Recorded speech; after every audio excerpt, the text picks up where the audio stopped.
people, welcome back to a new video on our channel Read Travel Become. I'm currently in San Francisco, my holidays are going on and I'm actually visiting one of my friends here who was instrumental in developing a reading habit of mine. He was there when I kick-started my reading journey. He used to recommend books to me and which really helped me to exponentially increase my interest for reading books. We are going to talk about books. He's going to recommend his personal favorite books. We are going to talk about how important it is to have friends who recommend books. He's going to talk about his reading journey. So I hope you like this conversation and make sure you watch the video till the end. You may never know which thought or fact may resonate with you and change the course of your life. So let's get started.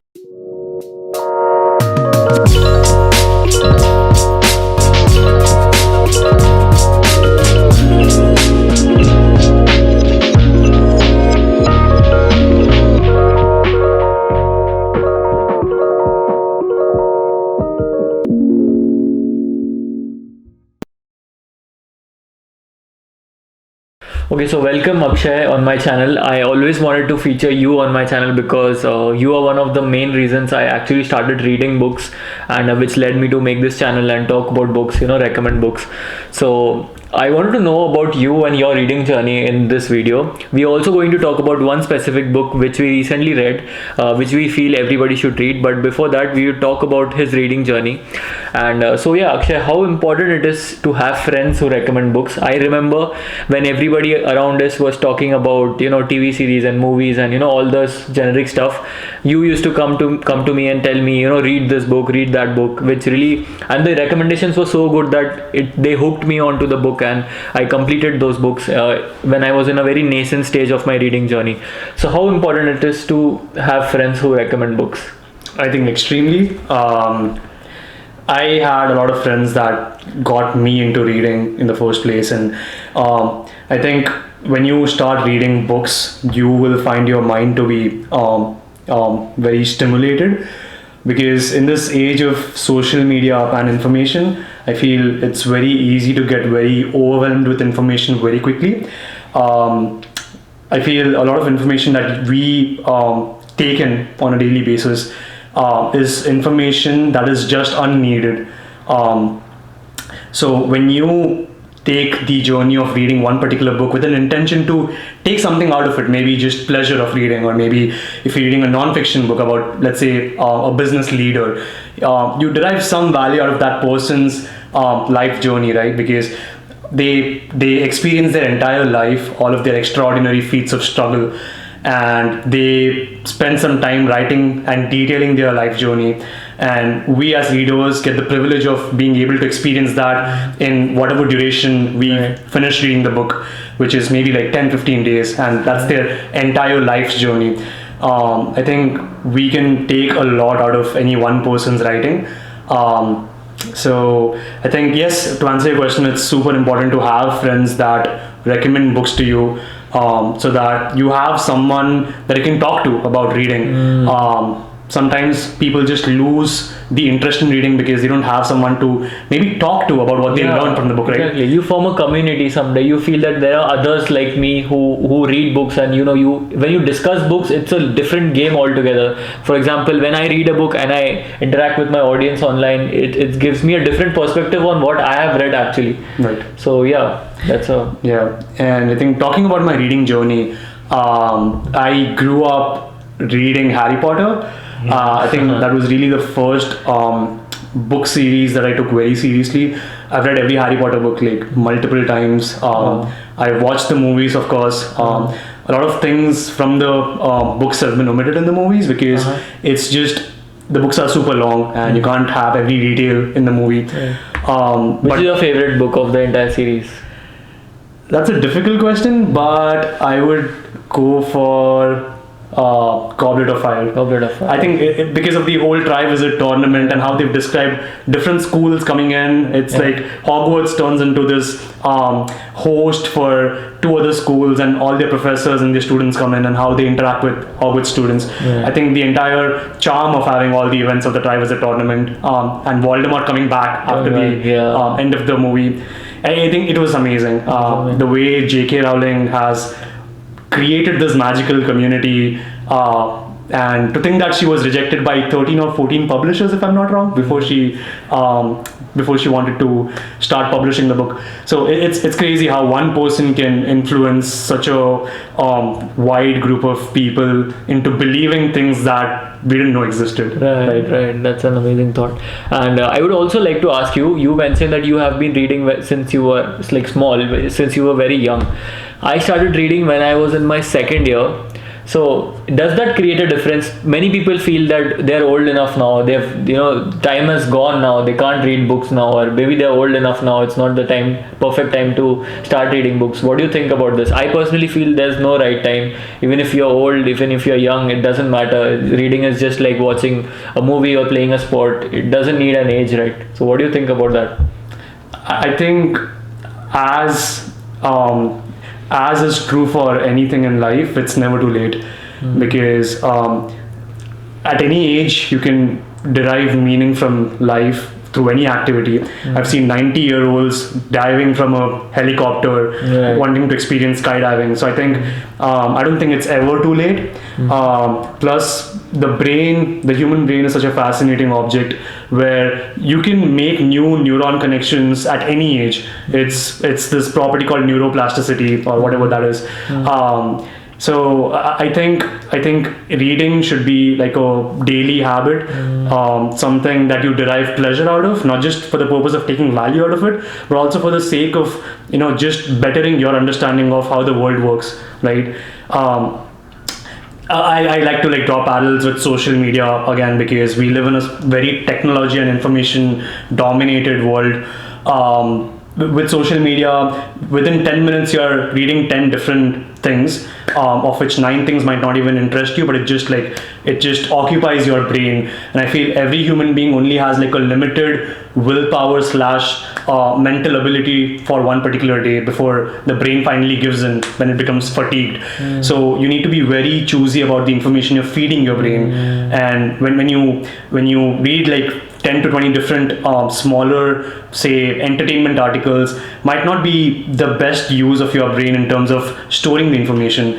I always personally believe in very focused efforts towards just one particular task. I think in that way you kind of derive more meaning and information out of it. So in that way, reading kind of fits that bucket very nicely. Right. That's an interesting point you mentioned. To invest your time in a very appropriate way, in an appropriate book, if I may say. So it's important to have people who actually recommend good books. On this channel, many people ask me, where do I get my recommendations from? It's just like whatever I like, I try finding out what others are reading, what good books are out there, and I try to find if there's a resonance between that book and what I want to learn, and that book fits in. And this is where Akshay came in my life. He was at the start of my journey of reading. He was there, and he was there to recommend books to me. He recommended some really good books which actually increased my interest to read more and more. So I think it's very important to follow booktubers like me so that you get good recommendations and you start your reading journey. So I want to know from you, give my audience 5 books you feel like they should read, 5 book recommendations. Sure.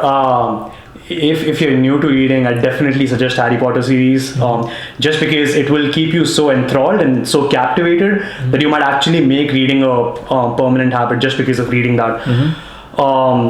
And I always recommend people to start with fiction because it's always lighter in terms of using your brain power compared to a non-fiction book, which might not be as easy going in terms of collecting information. A lot of people start reading non-fiction and then they just lose interest in reading because they feel it's super difficult. True. So I always feel fiction is a very nice introduction into the world of reading. Even before Harry Potter, I would suggest reading.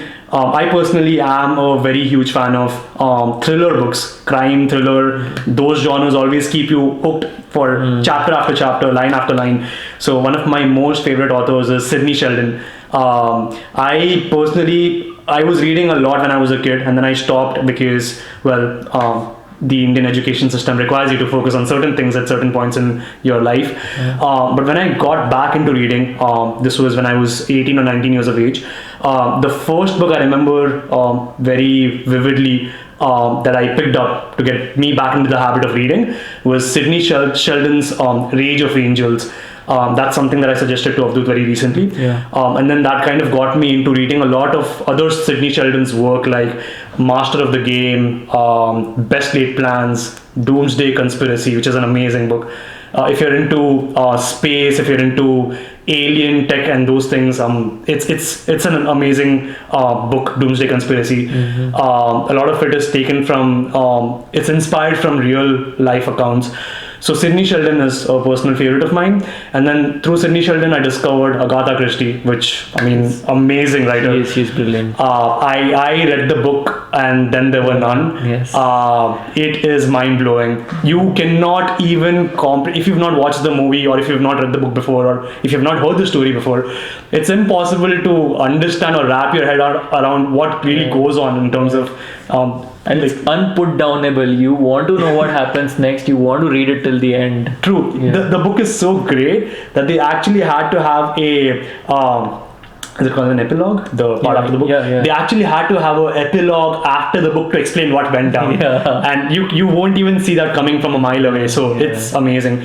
Yeah. Sidney Sheldon, Agatha Christie, J.K. Rowling. I think these would be fantastic authors to get you into the habit of reading. In terms of non-fiction, once you are settled with reading, a couple of recommendations would be I really enjoyed Paul Kalanidhi's When Breath Becomes Air. That's a personal favorite of mine. It is rated as one of the best books all time. It's about the journey of a neurosurgeon. The book is divided into two parts, where in the first part it details the journey of a doctor, how that person became a doctor, how that person becomes a neurosurgeon, and then it shows his life as a doctor. And in the second half, it shows him as a patient of lung cancer. And what's fascinating is, at his age, when he got lung cancer, it's a very rare condition. Very few people in the world get that condition at his age. So he details his journey as a patient, and he unfortunately could not complete the book. And his wife had to step in and write the final few pages as a epilogue again, to explain what went down and how amazing of a person Paul Kalanidhi was. And even more fascinating is the fact that him being a doctor, he could still write really well. And he didn't have a writer to kind of detail his notes. It was just his personal accounts, and he's an amazing writer. Would definitely recommend that. Coming back to fiction, I really love Khaled Hosseini's A Thousand Suns and Kite Runner. Both, when you read those books, you will feel emotions that you didn't even know existed in you. True. So Beautiful yes. books. Yeah, those were some great recommendations. Okay, so thank you so much, Akshay, for all those great recommendations. I'm sure whoever's watched this video would find value in all of those recommendations. I hope you guys pick up those books, and also we are going to end this video here, but we are making this like a two-part video format, two-part video series, where in the next video we are going to talk about a specific autobiography. Akshay, can you tell me what can they expect from the next conversation that we are going to have? Sure. So recently, a person released her autobiography 3 months ago, and to give you some background about her, she was an immigrant in the US. She came from India, and she talks about her life journey and how she became the CEO of one of America's greatest companies ever built. And she kind of headed all the global operations as a CEO, and she stayed at the top of the company for 12 years. So any guesses, you can just comment down below. You're getting the hang of it. Comment down below what you think the next book would be. But I'm personally very excited because I really admire and follow this person a lot, even before she announced that she was going to write a book. So the next video is going to be amazing. We're going to be talking in depth about that one particular book, which I feel everyone should read. Yes. So yeah, perfect. So thank you so much for watching this video till here. I appreciate all the support that you have given me. Stay tuned for future videos. That's all for this video. See you in the next one. Bye bye.